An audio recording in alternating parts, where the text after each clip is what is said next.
विनाश आपके जीवन में आएंगे।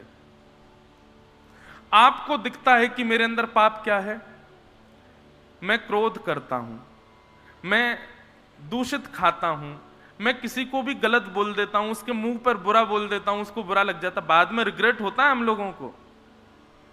पर इन दोषों को निवृत्त कैसे किया जाए? बंधुओं, एक बात सदैव याद रखना, हमारे चित्त में दोष के प्रादुर्भाव का एक ही मार्ग है और वो मार्ग है लोभ। आपने कभी ना कभी कहीं ना कहीं लोभ तो किया है, इसीलिए पाप जन्म ले रहा है। इसलिए लोभ को नष्ट कीजिए। पहले ये नाम जप करना, परिक्रमाएं करना, सत्संग सुनना, ये बंधुओं भगवत प्राप्ति बहुत बाद का विषय है। सबसे पहले हम शुद्ध बने, हम योग्य बने, हम उस लायक बने। उसके लिए अंदर का मार्जन बहुत आवश्यक है, अंदर की सफाइयां बहुत जरूरी हैं। तो निश्चित ही यदि आपसे कोई पाप कर्म बन रहा है तो लोभ तो है, इसीलिए पाप का कोई और प्रारूप आपके अंदर आ चुका है। उस लोभ को खोजिए, ढूंढिए, उसको नष्ट कीजिए। लोभ नष्ट होगा, अपने आप अनायास आपके जितने भी विकार हैं वो नष्ट होते चले जाएंगे। दो प्रकार के लोभ होते हैं। संग्रह वृत्ति लोभ होता है, इकट्ठा कर लो, मैं कितना भर लूं, कितना भर लूं, कितना जमा कर लूं अपने पास, इसको कहते हैं संग्रह वृत्ति लोभ। और दूसरा होता है भोग वृत्ति लोभ, मैं कितना भोग लूं। बस काम इसीलिए कर रहे हैं कि इससे इतना पैसा बनेगा कि उससे मैं ये गाड़ी खरीद लाऊंगा। ठीक है, गाड़ी खरीदना कोई बुरी बात नहीं, चीजें पर उसी उद्देश्य से क्रिया करना ये लोभ का रूप धारण कर लेता है। किसी भोग का चिंतन करके मुझे ये भोग भोगना है, उसके लिए मुझे इतना कमाना है, ये भोग वृत्ति लोभ हो जाता है। इन दो लोभों से बचो, संग्रह वृत्ति और भोग वृत्ति, इन दोनों का नाश करो। जब लोभ का द्वार बंद होगा ना चित्त में, तभी विकार आने बंद होंगे, नहीं तो सारे दूषित विकार एक एक करके भीतर आते रहेंगे। समझ में आई बात? पाप के पिताजी का नाम है लोभ, इससे बचो। और लोभ सदैव दूसरे की वस्तु पर होता है। ठाकुर जी ने करके दिखाया। कैसे दिखाया? कि सत्राजित यादव के पास एक मणि थी और उस मणि से हजारों किलो सोना प्रकट होता था। ठाकुर जी ने जाकर के सत्राजित को कहा, इतने सारे सोने का तुम क्या करोगे? ये मणि हमारे द्वारिका के कार्यालय में जमा करवा दो, तुमको जितनी आवश्यकता तुम ले लिया करना, बाकी का जो होगा वो द्वारिका के उत्थान में हम लगाएंगे। अब देखो, यहां ठाकुर जी भले ही उत्थान की भावना से गए, पर कहीं ना कहीं सूक्ष्म लोभ तो है। ठाकुर जी के भीतर लोभ नहीं है, वो केवल हमको बताने समझाने के लिए। आज की जितनी लीला है ना, ये दसम स्कंद में ठाकुर जी का जैसे ही ब्याह हो जाता है, ब्याह से लेकर के और संपूर्ण विश्राम तक की लीला, ये सब मानवीय लीला, मानव को समझाने वाली लीलाएं हैं। असली जीवन ही मानव का तब प्रकट होता है जब उसका ब्याह हो जाता है। आप लोग ज्यादा एक्सपीरियंस्ड हो, हमको तो ज्यादा पता नहीं है, पर जो हमने देखा, पढ़ा, सुना है, उसके अनुरूप तो ऐसा ही है कि असली जीवन तो तभी प्रारंभ होता है जब ब्याह हो जाता है। ब्याह के बाद असली मतलब समझ आता है कि हाँ, विवाह, उसका नाम ही है विवाह। वाह भार, भा धातु है, भार शब्द से बनता है विवाह। एक विचित्र प्रकार का भार आपके ऊपर आ जाता है।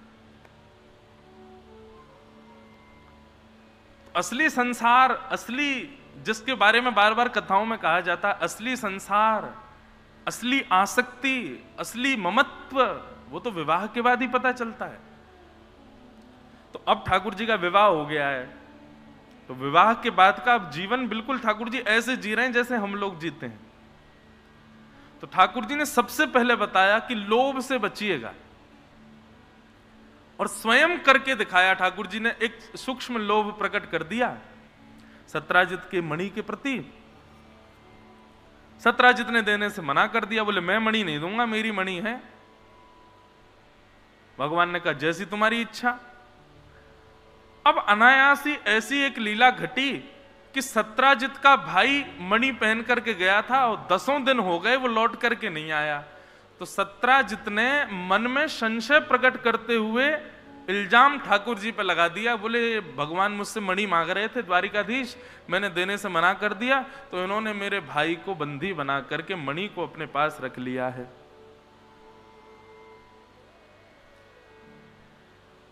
ये संसार है बंधुओं। यहां ये जानते हुए भी कि ये परमात्मा है, ये जानते हुए भी कि ये द्वारिकाधीश है, हम द्वारिका में जी रहे हैं तो इनकी वजह से जी रहे हैं, परंतु एक सूक्ष्म भाव की वजह से व्यक्ति उन पर भी अविश्वास कर सकता है जो परमात्मा है। तो हम तो मानव हैं, परमात्मा पर अविश्वास प्रकट हो सकता है तो हम मानवों पर क्यों नहीं हो सकता। इसलिए सूरदास जी कहते हैं, मन पंछी उड़ जई है जा दिन, मन पंछी उड़ जई है, ता दिन तेरे तन तरुवर के सबहि पात झर जई है,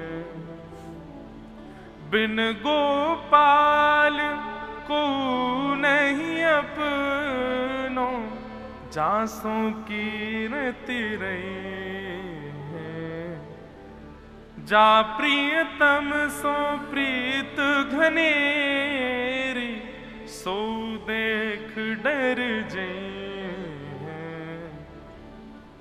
सूरदास जी कहते हैं, जिससे कभी भय लग जाए समझ जाना कि वो आपका कभी था ही नहीं।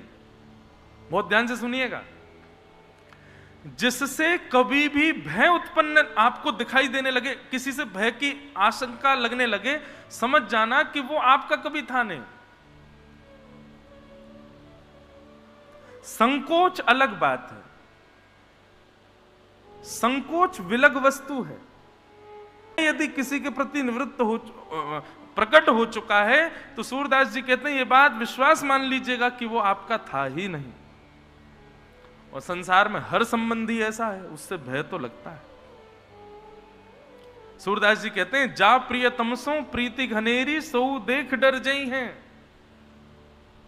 जो प्रियतम 7 फेरे लेता है और 7 जन्मों तक संग रहने का वचन निभाता है, उस प्रियतम की मृत्यु हो जाए, भगवान ना करे उसकी मृत्यु हो जाए, होनी तो है ही है, भगवान क्यों नहीं करेंगे, और वो कभी चला जाए आपको छोड़ के, आप बहुत व्याकुल हो जाओगे, उसको याद करोगे, अरे वापस आ जाओ, हे भगवान ऐसा कुछ कर दो ये दोबारा आ जाए। मान लो तुम्हारी अभिलाषा ठाकुर जी ने मान ली, तुम्हारे रुदन पर ठाकुर जी को दया आ गई और तुम्हारे गए हुए प्रियतम वापस भेज दिए। 15-20 दिन बाद रात्रि में आप जल पीने के लिए रसोई में गए तो देखा कि लाइट जलाते ही प्रियतम जी रसोई में ही खड़े हैं। क्या होगा? भूत पिशाच निकट नहीं आवे, महावीर जब नाम सुनावे, ना से रोग हरे सब पीरा, जपत निरंतर हनुमत पीरा। पंडित जी के पास जाओगे, हमारे घर में आओ महाराज कुछ कवच ववच पढ़ो। बोले क्यों? बोले उसके पिताजी दिखते हैं मेरे को रात में। अब पिताजी तो बेचारे इसलिए आए मिलने की, अरे तू रोती है भाग्यवान, तू बहुत याद करती है मुझे, मैं तो तुझसे मिलने आया, तू मुझे भगा रही है। अब किसी के प्रति एक बार भी भय, और ये भय बंधुओं संसार का हर व्यक्ति जिस दिन वो अपने तन से प्राण त्याग देगा उसके बाद उसकी उपस्थिति भय का कारण ही बनेगी। तो इसका मतलब क्या है? वो कभी हमारा नहीं था। लेकिन ऐसा कौन है जिसकी उपस्थिति से कभी भय नहीं हो सकता? बिन गोपाल को नहीं अपनो। रात्रि 2 बजे कभी राधा रमण जी दिख जाए, भय लगेगा? और यदि भय लग रहा है ना आपको तो फिर समझ जाना राक्षस ही हो। फिर तो कंस को लगता था भय रात में 2 बजे ठाकुर जी को याद करके, भक्तों को थोड़ी भय लगता है। बिन गोपाल को नहीं अपनो, जासों की रहती रही है। संसार में कोई अपना नहीं है बंधु। ये बात कहते तो सब हैं, सुनते तो सब हैं, मानता कोई नहीं। पर निश्चित यही है कि हम सब अपने प्रारब्धों को भोगने और अपने कर्तव्यों का निर्वहन करने आए हैं बस। बाकी अपने तो केवल श्री राम जी हैं, अपने तो केवल ठाकुर जी। और यही दिखा दिया ठाकुर जी ने। जिस द्वारिका को ठाकुर जी ने बसाया, जिस द्वारिका के लोगों की रोजी रोटी ठाकुर जी से चलती है, वही द्वारिका के लोग ठाकुर जी पर लांछन लगा रहे हैं। भगवान जब रथ में बैठ करके निकलते हैं तो सब लोग अपने मुख पे हाथ डाल, इनने सत्राजित की मणि चुरा ली है, इनने ऐसी बातें करते हैं आपस में। ठाकुर जी सबकी ओर देखते हैं तो भगवान के कुछ प्रियजन कहते हैं, ठाकुर जी ये लोग आप पर संशय कर रहे हैं। बोले ये संसार है भैया, यही मैं मानवों को समझाना चाहता हूं। आपकी एक चूक, एक भूल, आज यदि आपका दिन है, सब आपका सम्मान कर रहे हैं, सब आपको प्रेम कर रहे हैं, चाहे मैं ही हूं, कल को एक दिन के लिए मैं भी तैयार रहूं, मेरी भी कोई भूल, मेरी भी कोई चूक, मेरे द्वारा कही गई कोई बात ही शायद व्यासपीठ से कोई ले देगा, उसको उड़ा देगा। सब लोग मेरे को भी कुछ ना कुछ अनर्गल कह सकते हैं और वही लोग कहेंगे जो मेरी कथा सुन रहे हैं। ये संसार का नियम है, इसलिए हम तो तैयार बैठे हैं। वैसे तो संभल के बोलते हैं, कुछ ऐसा नहीं बोलते हैं, लेकिन आजकल लोग बाग कुछ भी निकाल दें तो जो श्रोता हैं वही गालियां देने लगेंगे। अच्छा इन्होंने ऐसा कहा कथा में। तो इसलिए जब सम्मान बहुत मिलता है ना तो मनी मन ये भी लगता है काउदना इनमें तो पत्थर पड़ सके, या हमारे लाला ज्यादा फूल है मत। ये संसार है, चींटी दीवार पर चढ़ती है गिरने के लिए और फिर चढ़ती है फिर गिरती है, ऐसी संसार है। यहां सब आपको चढ़ा रहे हैं तो यही पकड़ के गिरेंगे एक दिन। इसलिए किसी को अपना मत मानो, किसी के प्रति भी प्रेम भाव मत रखो। सब प्रेम भाव सबके प्रति रखो, आसक्ति किसी के प्रति मत करो, ममता किसी के प्रति मत करो, थोड़ा निवृत्त रहा करो। आजकल पता है क्या हो गया, एक चीज आप बहुत ध्यान से समझना, मानव को डिस्कनेक्शन नहीं आता और यही उसके कष्ट का कारण बनता है।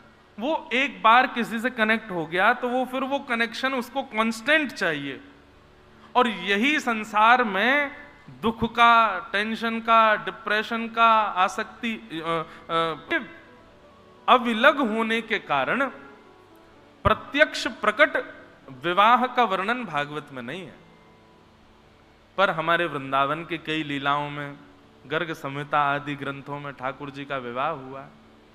अच्छा, विवाह उससे किया जाता है जो हमसे विलग हो, जो हमसे अलग हो, लेकिन जो हम ही हैं, जो हमारा ही है, विवाह किस लिए किया जाता है? कोई अलग है उसको अपना बनाने के लिए विवाह किया जाता है।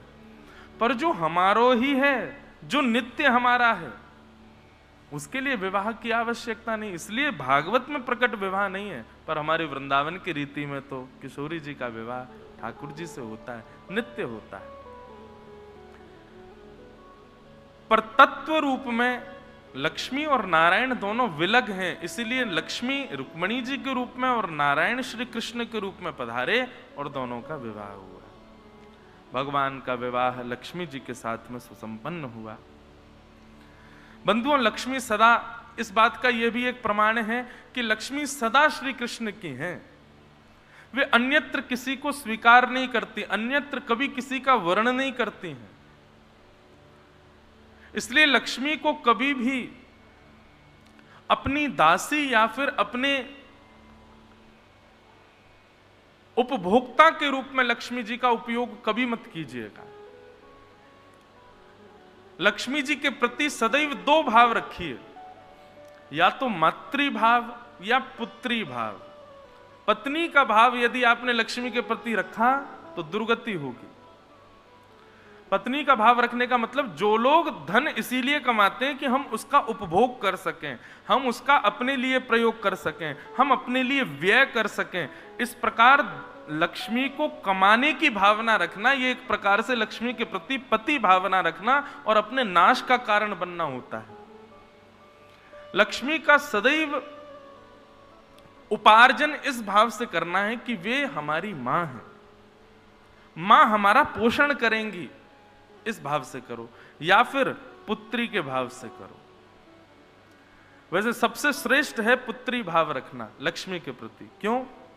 जब आप लक्ष्मी को पुत्री भाव मानते हैं तो पुत्री के प्रति एक दायित्व का निर्वहन किया जाता है। और वो दायित्व क्या है कि पुत्री जैसे ही योग्य हो उसका सुयोग वर ढूंढ करके विवाह करो। ऐसे ही लक्ष्मी जब सुयोग हो, लक्ष्मी जब श्रेष्ठ हो जाए, लक्ष्मी थोड़ी बढ़ जाए, लक्ष्मी जी की आयु हो जाए, लक्ष्मी लगे कि हाँ अब बढ़ गई है परिवार में, तो उनका श्री कृष्ण के साथ विवाह करो।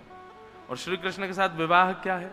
ये अनुष्ठानिक कर्म कराना, भागवत की कथा कराना, कहीं यज्ञ कराना, कहीं कोई इस प्रकार के वैदिक क्रियाएं कराना, एक प्रकार से लक्ष्मी का नारायण से विवाह है। सीधी बात, लक्ष्मी के प्रति भी कभी भी पत्नी का भाव नहीं रखना, सदैव मातृभाव या पुत्री भाव रखो। मातृभाव रखोगे तो पिता नारायण बनेंगे, और पुत्री भाव रखोगे तो जमाई नारायण बनेंगे। दोनों भाव। अब आप क्या चाहते हैं वो देख लो।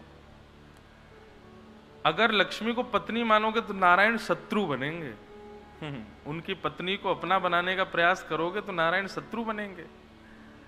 ये तीन भाव, मातृ, पुत्री और पत्नी। लक्ष्मी से तीन संबंधों में नारायण से भी तीन संबंध है। मातृ भाव है तो नारायण हमारे पिता हैं, पुत्री भाव है तो नारायण हमारे जमाई हैं, और यदि पत्नी भाव है तो नारायण हमारे शत्रु हैं।